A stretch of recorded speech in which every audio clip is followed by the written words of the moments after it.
So, I think there's a couple questions I get over and over that are something to the effect of, where is Austin a good area to invest? Is Dallas a good area to invest? Is blah, blah, blah in a good area to invest? Identifying like what markets or cities or areas are ideal for certain types of investments, right? And so let's box it in even more, and let's just talk about single family rental properties.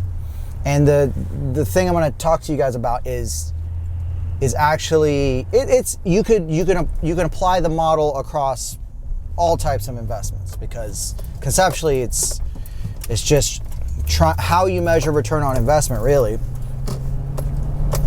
And so I think one of the main variables when you jump from market to market that you'll see where there's a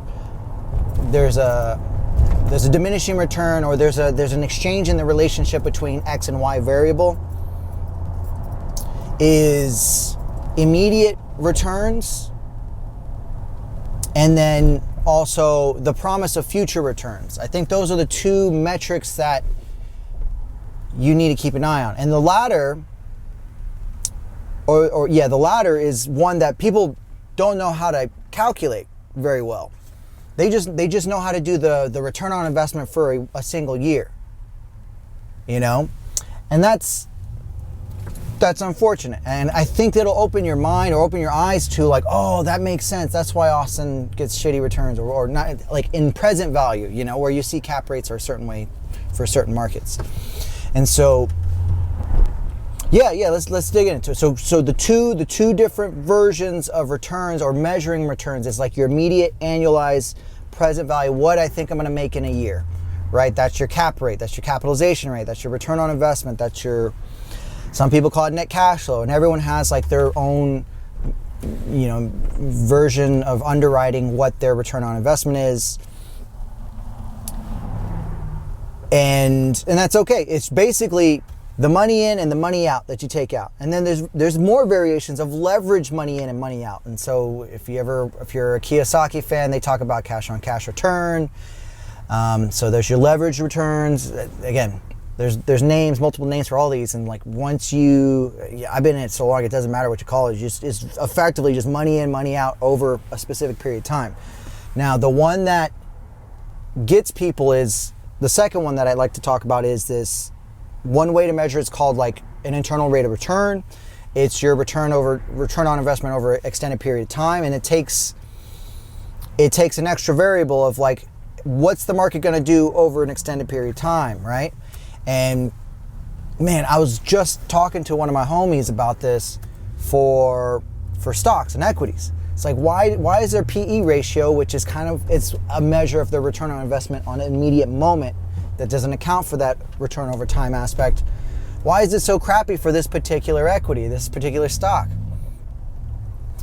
And the thing they were missing is like the promise of return at a later date, So there's this particular company where their PE ratios it's like 1 in 50 or 1 in 100, something stupid. Like it doesn't make sense. It's worse than a rental property.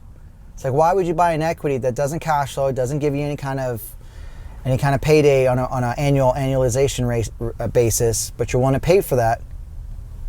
And the answer is they're expecting this company to have way to be worldwide, or they're going to expand, and their income is going to expand at a much 10x, 20x, 30x, and that's why these PE ratios get way out of whack. Same thing is the same rule, the principles apply to rental markets.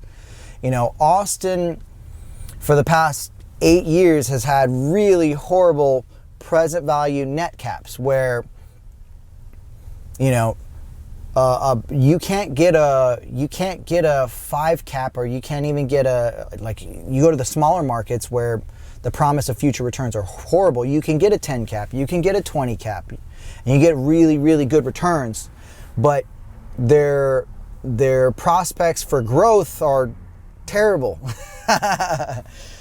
So if you go to Podunk nowhere, where there's no market, there's no job growth, yeah, you can get the 20 caps, you know?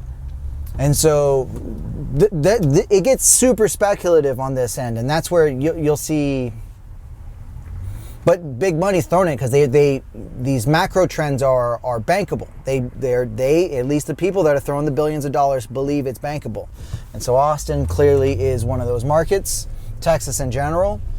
Even like, oh man, like San Antonio used to be one of my favorite markets, but over the past couple of years, the returns have also gotten compressed, man. You used to still get,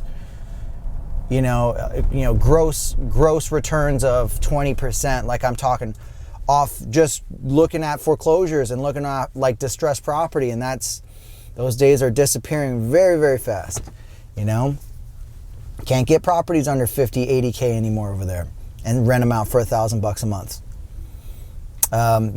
So that's so the relationship I'm trying to describe is usually the place with the best present net caps, return on investment, tend to have the worst long-term prospects.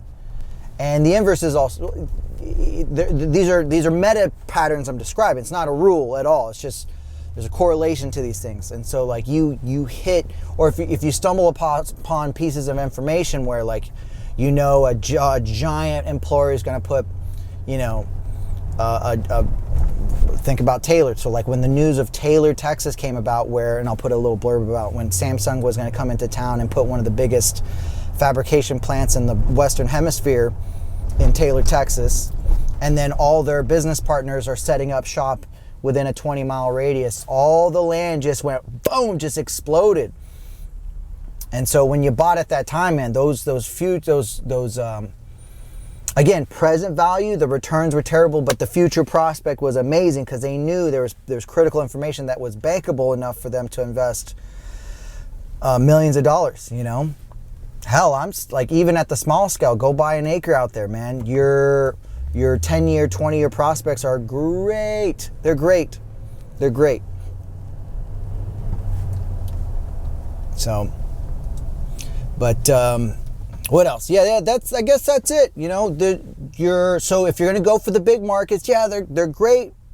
Understand usually the returns are compressed, but you can call them more blue chip, I guess. So they're more reliable bets. Like if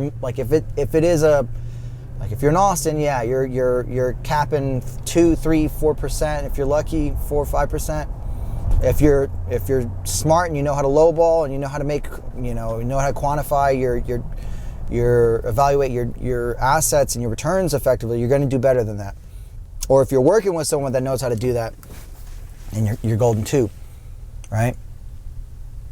But if you're willing to be a little riskier and you know how to run, you can go to some of these smaller markets, and you'll typically get better returns. That's what I've noticed. There's less competition, and also it's a little more volatile too because it's just smaller markets. So sometimes you got to make sure there is a market there, because you can go to, if you want to get extreme, you can go to like, I don't know, Big Bend. You can still buy land for $2,000 an acre over there, and there are comps that show that you can probably, let's say you can still buy a house for 40, 50 grand, and there are comps that shows that you can rent for $1,000 a month over there. But are there actually people? Is there enough volume to get that market filled over there? I think that limit scenario probably is a good one to say, like, yes, there's a reasonable practical limit to that extremity. But I've always loved secondary, tertiary markets for that reason. So yeah, that's all I got right now, guys. If you have any questions, let me know. And if this is worthwhile to you, I'd love for you to subscribe. So I'll catch you on the next one.